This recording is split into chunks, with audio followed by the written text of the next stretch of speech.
আজকে বানাবো ঘুগনি। তো প্রথমেই আলু মটরটাকে সেদ্ধ করে নিয়েছি।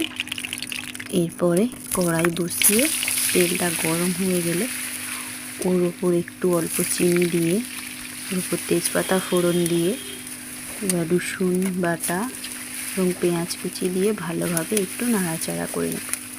নাড়াচাড়া করে ওর ওপর টমেটো কুচি, আদা বাটা, লঙ্কার গুঁড়ো, হলুদের গুঁড়ো দিয়ে ভালোভাবে, লবণ ভালোভাবে দিয়ে মশলাটাকে কষিয়ে নেব।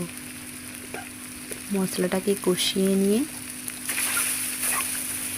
ওর ওপর অল্প একটু জল দিয়ে আবার ভালোভাবে মশলাটাকে কষিয়ে নেব।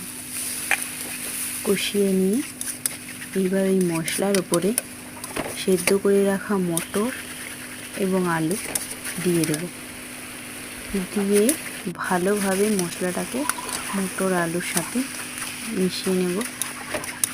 কষিয়ে এবার অল্প একটু জল দিয়ে আবার ভালোভাবে কষিয়ে এরপর ম্যাগি